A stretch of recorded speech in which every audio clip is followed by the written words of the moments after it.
A busy episode, this one. Trip preparation for a week on K'gari. We fit up the brush bars and side steps on the 79. Now we would have loved to have made some custom ones, but the big trips are coming up. We decided to purchase some from ARB. We'll be able to hit the tracks with the confidence now that we'll have some decent sill protection. And all I could say is they don't make stuff like they used to. Because this is not centered inside that step, when we bolt up the brush bar, there's a huge gap there. Plus, we're going to give a little bit of love to the Jayco, the Expanda. And to be honest, it's been the backbone of many adventures for us, keeping us comfortable, out of the weather, and off the ground. Let's see if we can keep the 4-cylinder auto from being bogged. Got Millie pulling out the winch, and then a ranger just came in beside us and he got stuck too without a caravan on it, so we're all in here.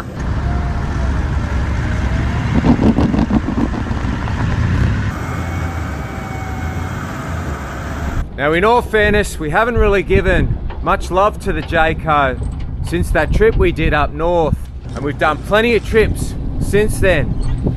That 7,000k trip up north, we did a lap around Tasmania, and plenty other trips in between. We've had the Jayco now quite a few years, and while yes, we've had to do maintenance on it, we've put electric water pumps in it, we've changed draw runners, I've had to pull the fridge out and repair it. But as far as the running gear goes and the solar and the battery system, it's been faultless. Periodical maintenance helps with that. And in this episode, we're going to pull the brakes and bearings apart and service them. So it starts with a good wash. And we do have quite a bit of rust on the steel frames underneath here. The A-frame being galvanized, we don't have to worry about that. And what's this mud doing in the chassis of the 79? It's no stranger to going hard, this Jayco, and going places where many won't take their caravan. Wait. You're not going to make it, Jenny? It's a muscle help. Oh, what's that, Dad? Just the ladder. Bit of carnage. What's up? Can't put this against the caravan. Yeah, but it's soft. It's not soft. Mum isn't happy. Car somehow dodged it. Back at camp, the carnage report. I've had to widen that awning in.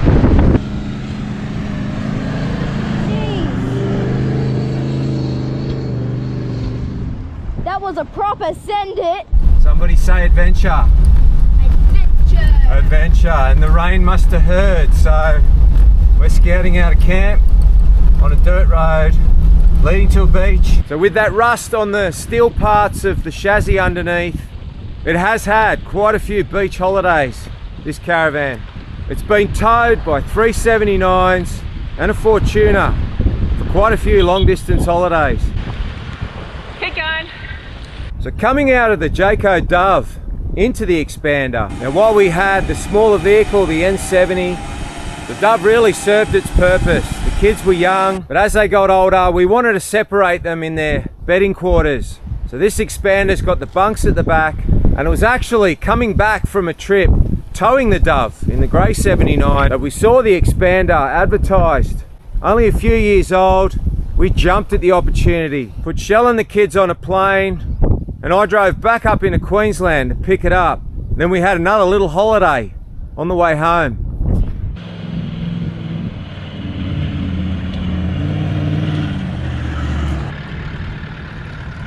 The door is just above. Oh. Yeah, the side said no, but the door's about to go under. Yeah, it's out now. That was deep.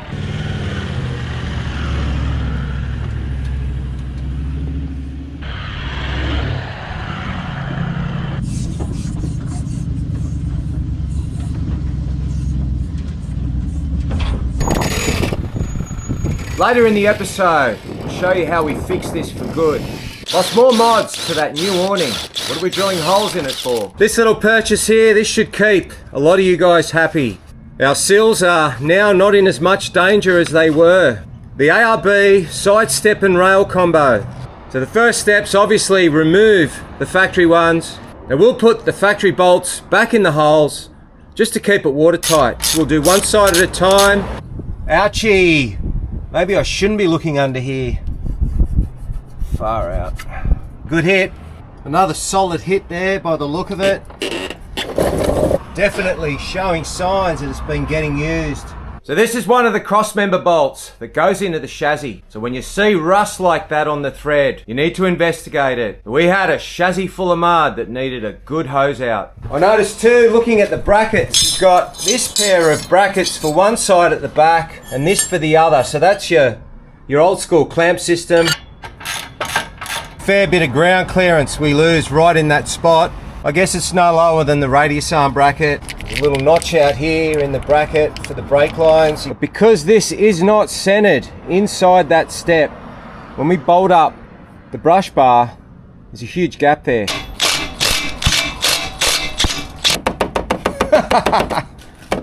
Another noise. It's unbelievable. And they're tight too. Oh, this side's different. Far out. I think ARB's old clamp system was a lot stronger, but this setup definitely more pleasing on the eye. On the grey one, we ran the TJM setup and had the clamp system, which I feel is stronger than this, and we still went through a pair of replacements.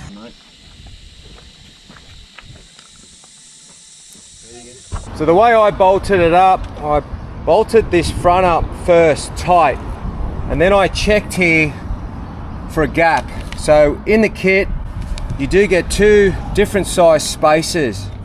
So I'm gonna have to use a spacer at the front of the inside of that to push it back. I mean, obviously it would be better if you had a helper. Now, because this is not a mall crawler and we plan on using it on dirt roads, I'm gonna put a bead of Sikaflex between the tread plate and the bar work. It's definitely gonna vibrate if I didn't. In my opinion, the fixings are way too far apart. How good, it's raining and the weather shield is allowing me to leave my window open. First time using it in the rain. And it's a pity they don't do a passenger side. I just checked in with my Toyota parts guy and he says no. I mean, he said they'd sell millions if they did. It's great because it's keeping water off these important electrical switches. For those running a parabolic spring, there is a moving component that you will need to change. The silencer pads.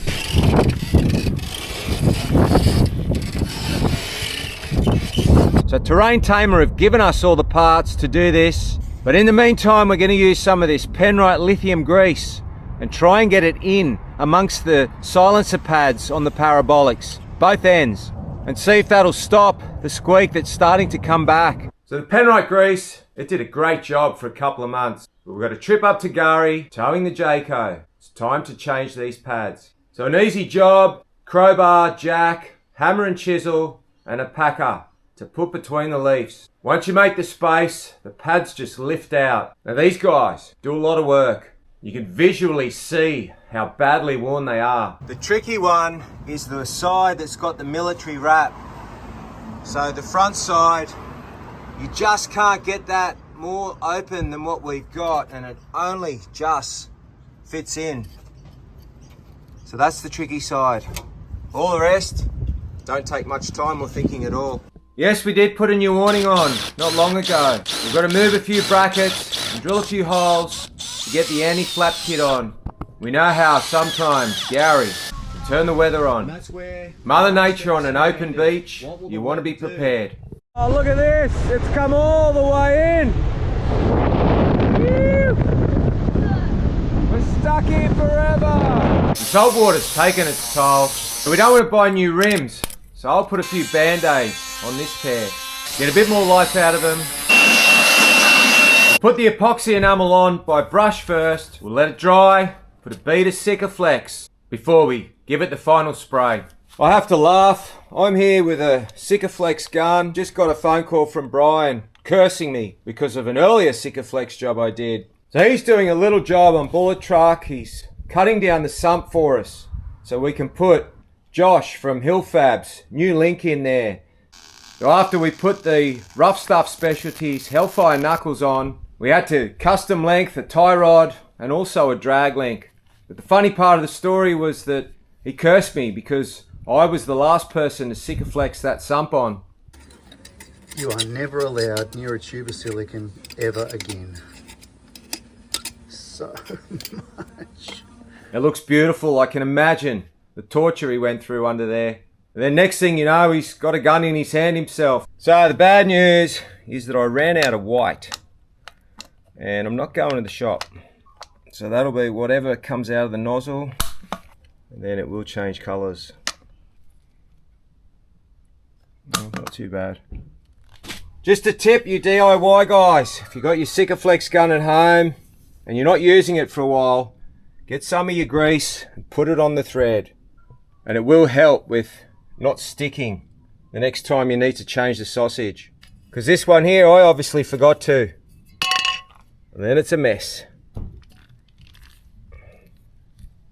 With the surface rust there on the Jayco, I am going to put the Inox, the anti-rust stuff on it. Stuff we used on the 79 for our Simpson Desert trip.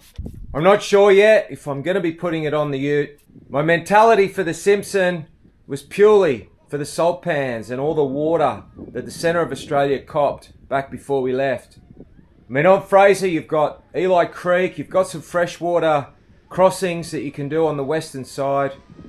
And I mean, if you drive smart and play it safe, you don't have to go in the salt water. The Jayco needs it. It'll be sitting on the beach, but just for the longevity of the frame that's exposed to the weather. We're going to be changing the transfer case oils. So this oil hasn't been touched in the 30-odd thousand Ks we've done. We're going to be using the Penrite GL4. We used the GL5 in the diffs. The diffs only got done when we came back from the desert not that long ago. The auto's not due for a while. I know a lot of viewers are excited to see that one. The DIY auto trans service, that's what that one will be. But we get a lot of negative feedback sometimes, me pushing the sponsored products. But I have to say, with the Penrite oils, I'm proud to be an ambassador for such an awesome product.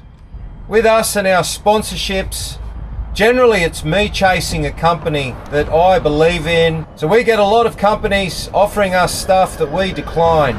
So it may come across as pushy, but if you have a look at the footage here on the quality of this product. Now it's the 8140, the bullet trucks deep into this water. We've got an open top on one of the transfer cases, the top shift. Not that it's open, but it doesn't seal perfectly. And when we get home and we drain the back transfer case, look at all that water. Basically, the bottom, look at all that water.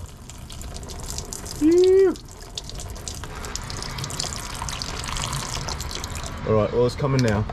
Now that's the oil showing that it's not letting the water mix in with it. The 8140 is like the Rolls Royce of gear oils. Check that out.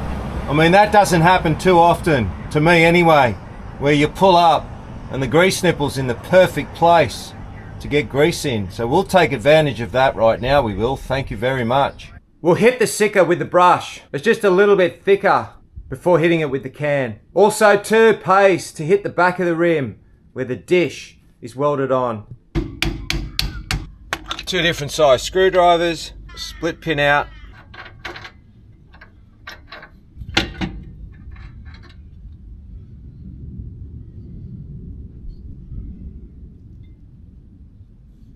We'll get these off, cleaned up and painted, black this time, with the white rim. A little bit boring, yes, or traditional, maybe the other word. Definitely get a bit of tire black on those razors. Might even have to polish up that whole side. We'll clean up the bearings and they look alright to go again. So we'll repack them with the Penrite wheel bearing grease in the bullet blue colour. I keep going until all the old grease comes out. Consistently blue coming back through now. Takes a bit of time to do this properly. Like I say to the kids about brushing their teeth. If you don't get it all coming out like that, there's not enough grease in the rollers. Normally this is when the phone rings, or if I got Sikaflex all over my hands. Boss won't call me today, called in sick.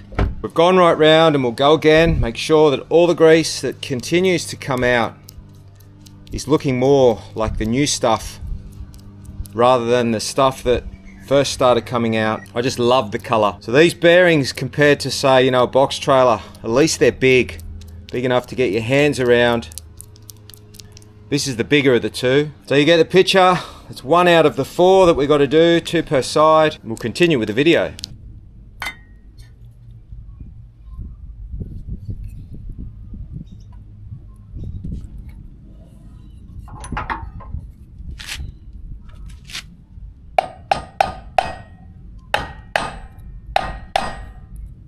We'll fill the cavity before we put that smaller bearing in. I'm sure everyone has their own way of keeping the magnet from sticking to the back of the drum when you go to put it on. I use an elastic band with a bit of string line through the adjuster hole. Then once it's on, you turn it a few times, the elastic breaks, then you just pull it back through the adjustment hole. I also leave these open, so most of the beach driving we do, as soon as we go through any water, I get the squirter in there with fresh water and I try and get it all in there as much as I can. Also lets the water run out, plus I don't actually know where they are, they're lost.